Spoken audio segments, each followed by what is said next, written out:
The dream you'll be most proud is the one you're afraid to say out loud.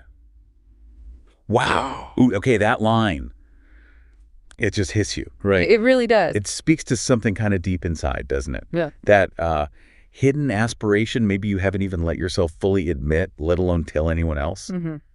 Welcome to a deep dive, where we're not just, talking about dreams. We're really getting into source material that offers a kind of roadmap for actually creating them, achieving them. Yeah, moving past that feeling stuck place. Exactly. Unlocking potential, going after those big, maybe even kind of scary goals. And what's really cool about this, I think, is that our source isn't just theory, It's not motivational fluff. Right. It's this really insightful conversation with Mark Pentecost, a guy who actually lived this journey. He didn't start out rich or anything. No, he was a high school math teacher. Mm-hmm.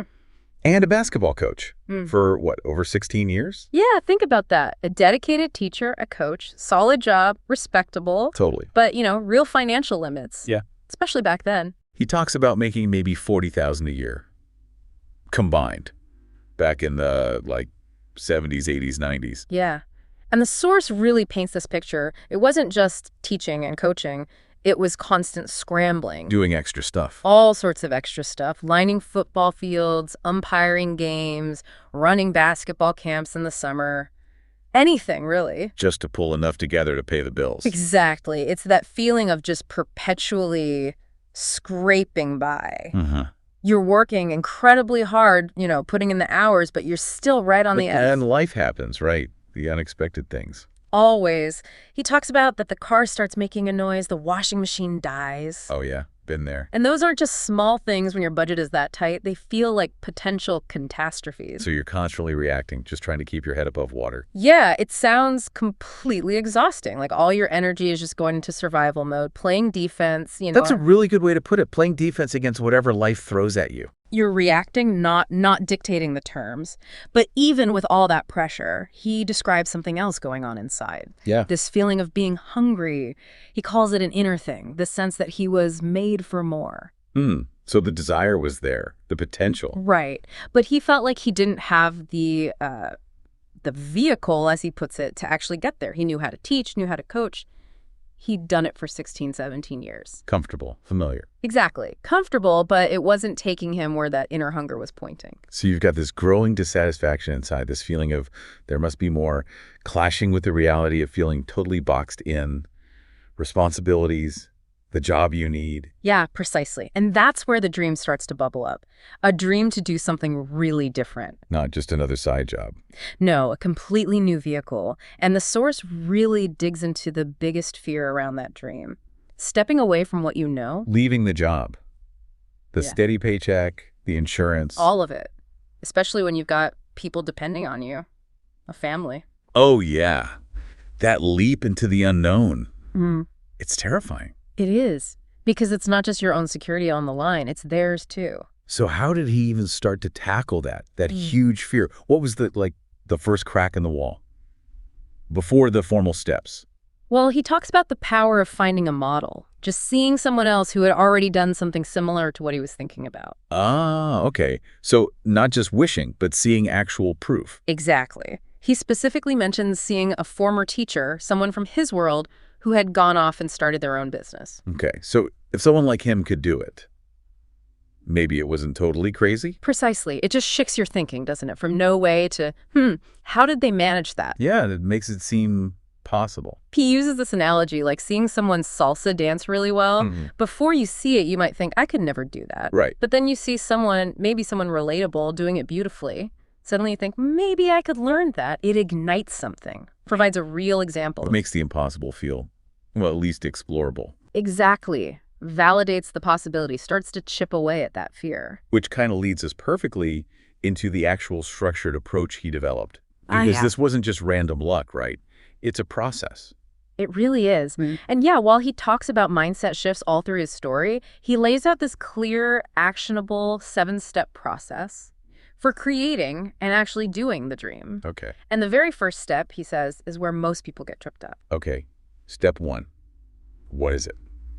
Get in the game. Get in the game. So just start. Give yourself permission. That's it, exactly. He sees so many people, as he puts it, sitting up in the stands watching someone else's game. Or working a job where you're building someone else's dream. Right. You're not even on the field for your own game. So this step is about making that switch from spectator to active player in your own life, your own dream. And like you said, the main thing here is giving yourself permission, which can feel really hard, maybe even selfish, when you're in that survival mode we talked about. Totally. Bills piling up, people needing you. Who has time to dream? But he tackles that self-doubt head on. He does. He stresses, no dream's small. It's just your first dream.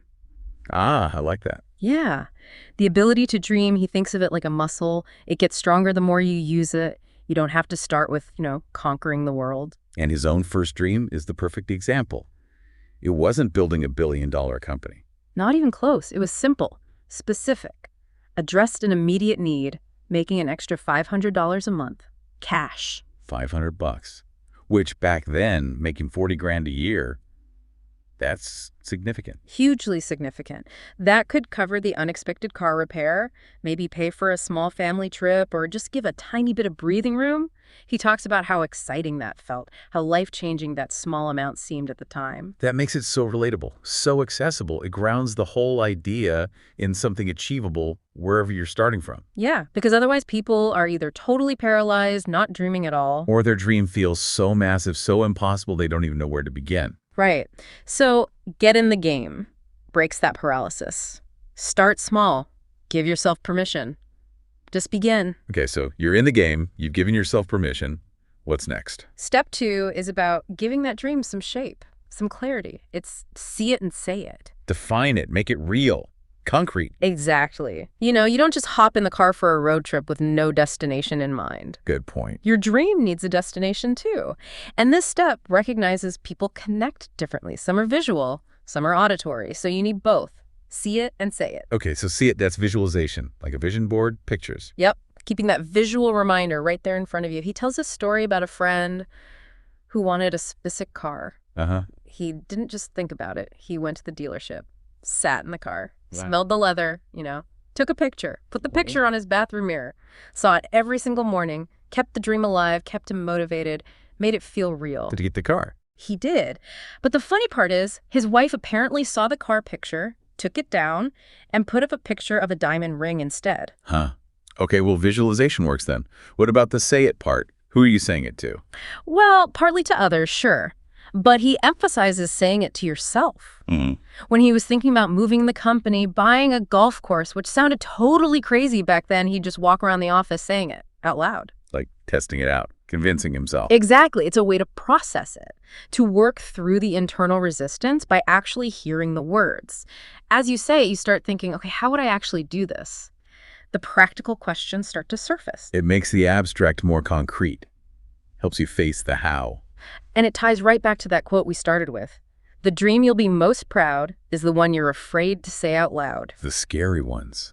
The ones that feel audacious. Saying those scary dreams out loud, especially when you are afraid, that's a powerful act. It's about convincing yourself first, making it real for you.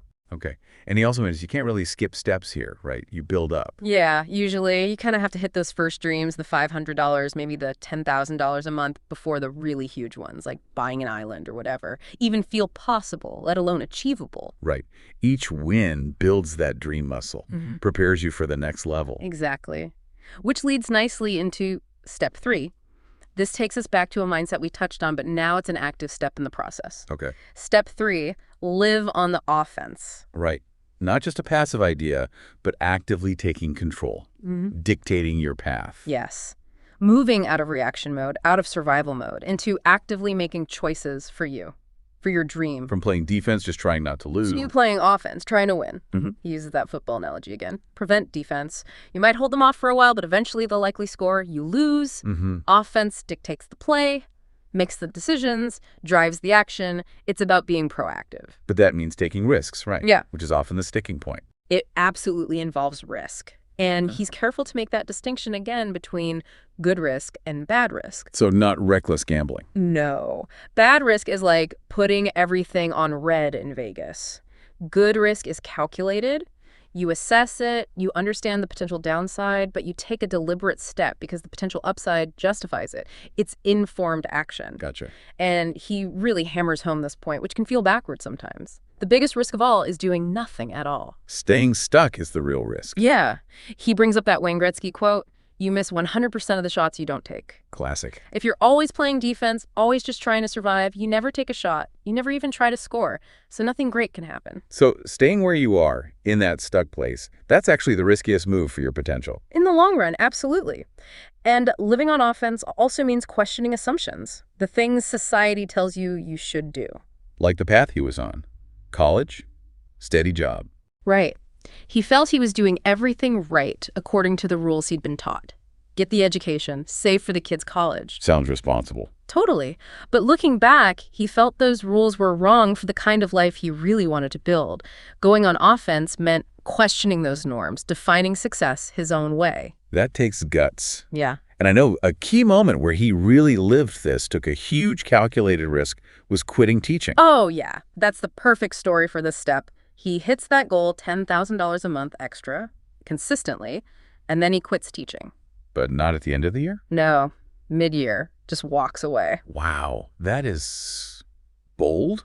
What was going through his head? Yeah. The fear must have been immense. Oh, he describes it vividly, worrying what people would think quitting a good, stable job like that mid-year, worrying if his family would end up destitute. He had thoughts like, I should have kept the job. Why did I do this? All that self-doubt comes rushing in. And didn't the money actually dip at first? It did. For the first couple of months after he quit, things actually went down financially. Oh, man. That must have been terrifying. Like confirming all your worst fears. Absolutely. That's a moment you're tempted to just retreat, right? Go back to safety. Definitely. But he pushed through. He had this realization. I had a chance at life here. I got to go for it. And he says after those tough first months, the money took a big jump and then never stopped. Wow. So pushing past the fear, staying on offense. That was the key. It was. And a huge lesson he learned from that. Crucial for living on offense, ignore what other people think. Easier said than done. Oh, totally. But his take is blunt. They don't pay your bills. Who cares what they say? Huh. Fair point. If you're doing something different, people on the conventional path will have opinions, often based on their own fears. Living on offense means needing the resilience to tune out that noise, trust your calculated risk, and focus on your vision. That resilience, it feels like the perfect lead-in to the next step. It is. Because living on offense doesn't mean it's smooth sailing. Step 4 is get back up. Because you will get knocked down. Guaranteed, he stresses that. Challenges, setbacks, potholes, as he calls them, they're just part of the journey. Expect them. Just know it, he says. Be built to handle them. So it's not about avoiding the hits, it's about your ability to recover. Exactly. He even brings in a math concept here from his teaching days, the resiliency quotient. Okay. He defines it as a ratio. The number of times you get up divided by the number of times you get knocked down. As long as that number is greater than 1, meaning you get up more often than you stay down, you're still in the game. You're making progress. If it hits 0 because you stop getting up, you're out. That's a really clear way to think about it. It makes me think of, like, Rocky. Keep getting up. Totally. That spirit of persistence. And he shares some major knockdowns he personally faced. Real tests of that resiliency quotient. Like what? Well, business challenges. Lawsuits early on when the company started growing fast. He said there's no fun in lawsuits. Stressful, takes energy away from building. Right. An external hit. Yeah. Another big one was moving the company to Florida. Huge undertaking, 25 families moving with him. He felt this immense weight of responsibility. What did I do? He thought. That sounds incredibly stressful. It was. Though he looks back now and sees how doing it together created this shared bond that was almost fun in a way, but the stress at the time was real. But then came a knockdown that was much more personal, right? Yeah. The health scare. Yeah. Cancer. Yeah.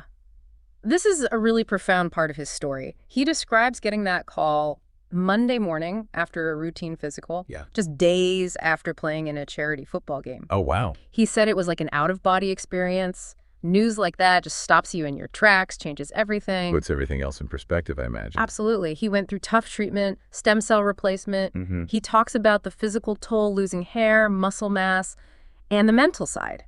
The dark time, he calls it, not even recognizing himself in the mirror. That's heavy. And incredibly, the source mentions the cancer came back recently, literally a week before Christmas this year. It's just a powerful reminder that Getting back up isn't a one-time thing after one big hurdle. It's ongoing. He's literally living step 4 right now, facing this recurrence while still leading his company, still sharing his message. Yeah.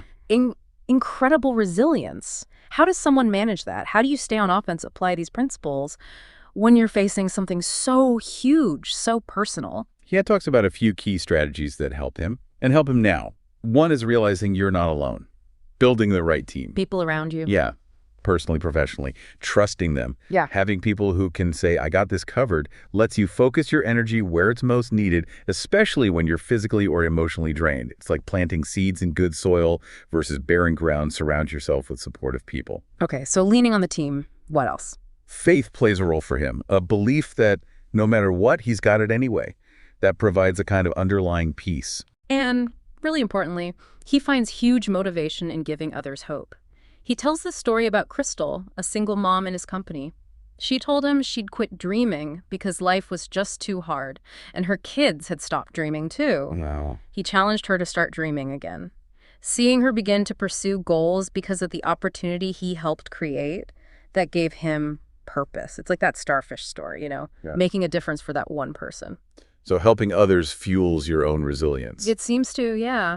And he admits facing this health crisis forced him to really do what you coach and what you say, to live these principles himself in the toughest circumstances. He uses that saying too, right? About hard work. Yeah. There's no such thing as hard work, only work that's worth it.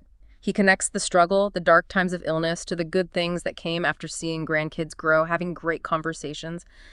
Those things make the battle worth it. That reframes suffering entirely. It's not just endurance. It's enduring for something valuable on the other side. And you only get there if you get back up. Which brings us right to step 5. This is woven through everything, but it gets its own step because it's that critical. Okay, step 5 is Find your people. the people you surround yourself with, your circle. Exactly. He puts it really clearly. If you don't surround yourself with the right people, dreams will die. You surround yourself with the right people, they can thrive. Makes sense. Uses the basketball analogy again here, right? It does. Who is on your starting 5? You need the right players on the court with you. People who support the vision, who bring positive energy. And he has a term for the opposite kind of people. Dream killers. Yeah.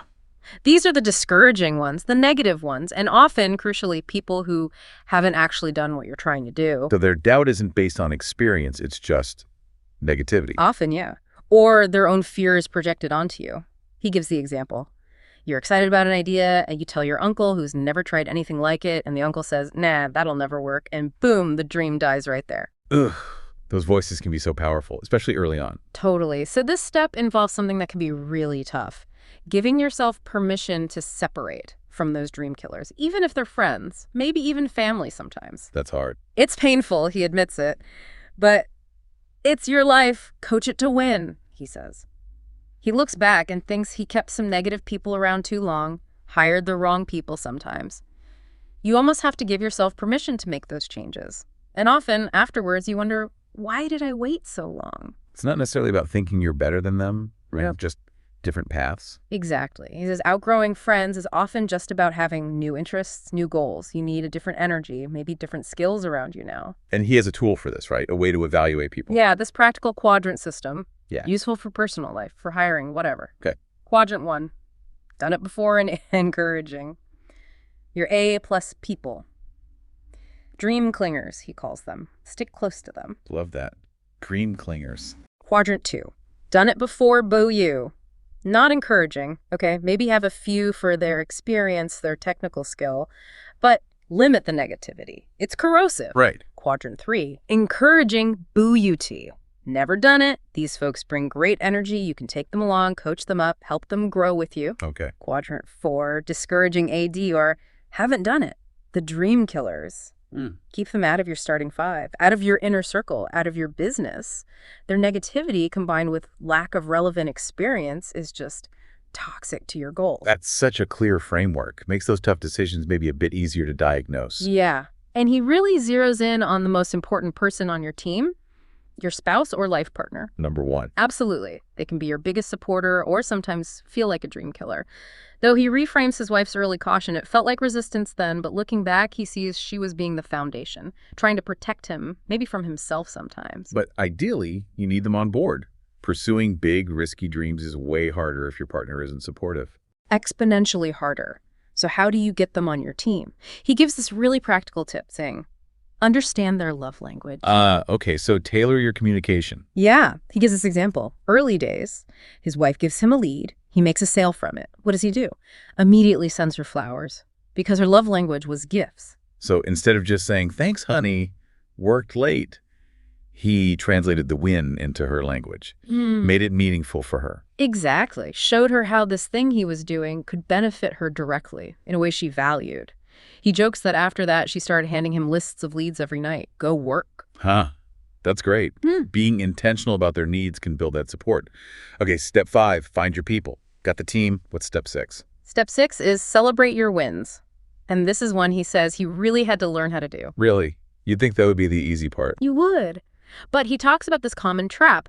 You're so focused on the finish line, you sprint towards it, you cross it, you go, yay, I did it. And then immediately you're thinking about the next goal. You don't pause. Yeah, guilty as charged. Always on to the next thing, never really savoring the win. Right. So the key here is celebrating the milestones, the steps along the way, not just the final victory.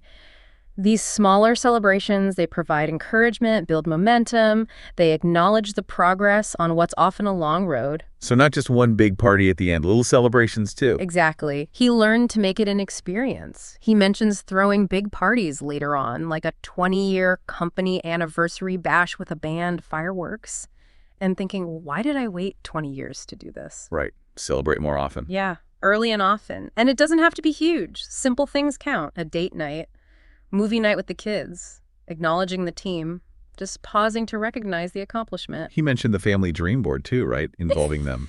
Yes, that's such a great practical idea. Even though he was doing the main work building the business, the whole family was invested because they had their own dreams on that board. Like a hot tub, a safari. Yeah, things like that. So when they achieved those smaller family-focused dreams, it became a celebration for everyone, made them feel part of the whole journey. That's really powerful.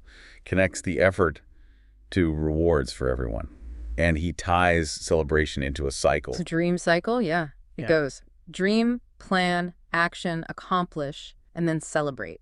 Celebration is the key part that completes the cycle. Gives you that sense of closure and satisfaction before you move on to, well, the next step. But what if someone feels totally stuck, like they're in survival mode and have literally nothing to celebrate? He actually addresses that and says celebrating small wins is even more important then. Really? Why? Because it gives you hope.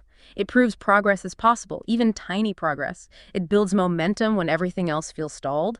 Getting into that dream cycle starts with step 1, permission to dream. But celebrating even the absolute smallest win, maybe making that first $500 extra, it builds the muscle, builds the capacity for bigger dreams and bigger celebrations later. It reinforces that the process works. That makes a lot of sense. Celebrate the effort, the tiny steps forward, especially when the big picture is daunting. Okay, that's 6 steps. What's the grand finale?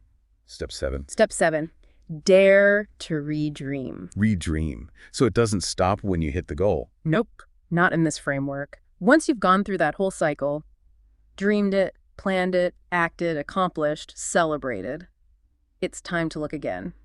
Revisit your aspirations. Set new goals, usually bigger goals. Because that dream muscle has gotten stronger. Achieving something changes your perspective on what's possible. Exactly right. He tells that story about people wanting a do-over on their first dream boards. Right, because they achieved the first things and realized they aimed too low initially. Yeah.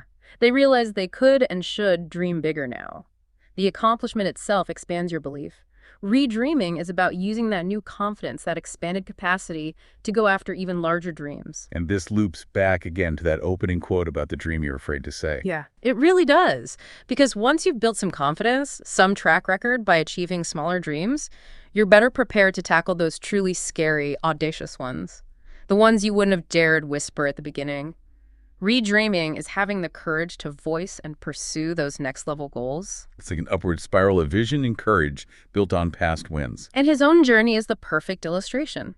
Started with $500 extra cash, then $10,000 a month, then building a huge business, moving the company, buying a golf course, a multi-million-dollar thing, building a campus on a marina, eventually even thinking about buying an island.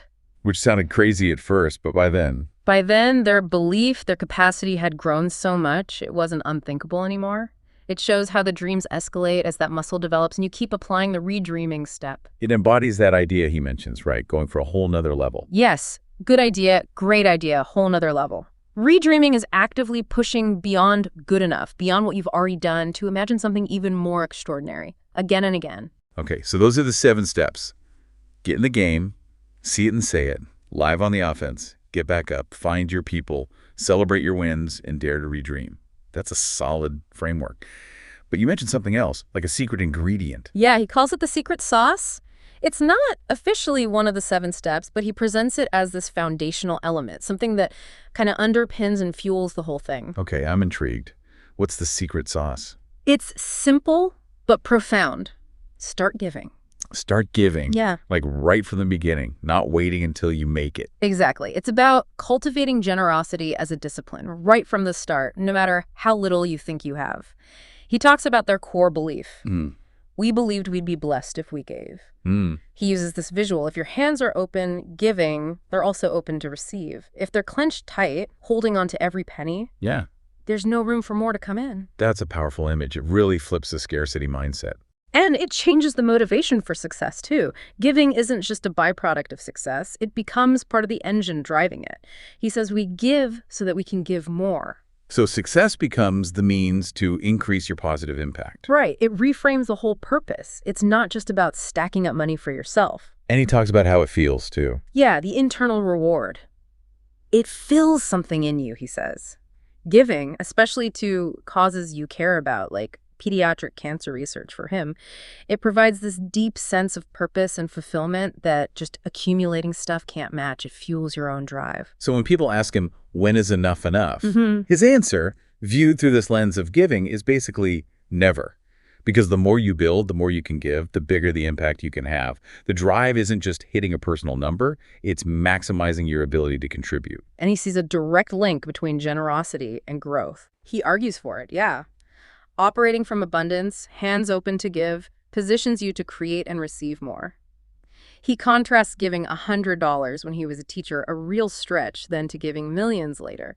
The capacity grew because the desire to give more was part of the driving force. Okay, but the big question, how does someone start giving when they are genuinely struggling, deep in debt, barely paying bills, feel like they have zero extra? He tackles that head on, calls it a discipline.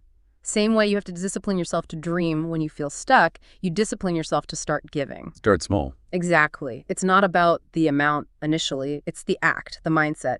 Give time, give talent, give a tiny amount of money if that's all you can manage. It's about building the giving muscle, just like the dreaming muscle. He believes starting that discipline early works, and it prepares you to give more as you grow. So the secret sauce isn't just a result of success, it's a catalyst for it, and a practice you can start anytime, anywhere. This whole framework, powered by that spirit, it clearly built a life about more than just money. Oh, absolutely. He reflects on that. The goal wasn't just wealth or, the toys. He enjoys the success, sure, but the real purpose, the deep fulfillment, comes from impacting lives. He contrasts his potential impact if he'd stayed a teacher and coach. Which was a good life. Influencing kids locally, definitely changing lives in his community. A noble profession. For sure. But by pursuing what he felt were his unique God-given gifts and going for much more, the ripple effect became exponentially larger. Building the company created opportunities for thousands of others. Yeah, giving them a vehicle for their own financial freedom, their own dreams. And it allowed him to fund major charitable work, cancer research, education, helping families. He has that really provocative line. The most selfish person is the one who doesn't do anything with their potential. Wow, that flips the script. Pursuing your potential isn't selfish. Maybe not pursuing it is because of the good you could be doing. That's his perspective. And his own battle with cancer, facing mortality, really amplified that. It's a stark reminder. Life does end. We often live like it doesn't. Right. But knowing it does, it lights a fire. Use the talents you have. Make the most of the time. Brings back the coaching analogy. Yeah. Guys, when you come off that court, I want you exhausted. He wants to live life like that. Use every talent, take the shots, leave it all out there. He says facing the end doesn't bring fear because he feels he's used his gifts, made an impact. That's the legacy. And part of that legacy is inspiring others. Grandkids, people who hear his story. Yeah, telling them, get on my shoulders, take it to the next level, sharing the story. Like in our source material, it's about showing others they don't have to stay stuck. They can go after their own big dreams too. It's that balance, right? Enjoying the fruits of your labor, the ranch, the golf course. But finding deeper fulfillment in helping others, getting that thanks, knowing you made a difference, and even using the dark times like the cancer to fuel that impact. How so? By going through it himself, he can speak authentically to others facing it. He can fund research with real understanding. He can offer genuine hope. Even the worst experiences can become sources of profound impact. It's about choosing that positive, action-oriented stance, even with bad news. Yeah. Instead of, woe is me, it's bad, nothing I can do, he chooses the mindset of, no, we're going to fight this, we're going to find a cure. Playing offense against the challenge itself. It shows these principles aren't just for business, they're for life's biggest storms. So wrapping this up, Yeah. we've walked through this whole journey, from stuck through the 7 steps, get in the game, see it and say it, live on the offense, get back up, find your people, celebrate your wins, dare to redream. And layering in that crucial secret sauce, start giving. It's a really complete roadmap born from real life, real struggle, real success. Yeah, and it really emphasizes that dreaming is a practice, a muscle. It needs action, resilience, support, celebration, and that generous spirit. And these ideas, they're not just for billionaires or entrepreneurs. He makes it clear they apply wherever you are right now. Absolutely. Whether you feel totally stuck or you have a tiny dream you're scared to admit or you're already chasing something big, there are concrete steps here you can take. Yeah. So let's circle back to where we started. That quote. The dream you'll be most proud is the one you're afraid to say out loud. Okay. So thinking about that right now, what is your dream? The one that feels a bit too big, a bit too scary to even say? What would it actually take for you to finally say it? Maybe just to yourself first. Or to one trusted person. What would it take? And thinking about step 1, get in the game. What's the absolute smallest first action you could take, maybe even today, just to get on the field, to start playing your own game? Think about that. What's your first step?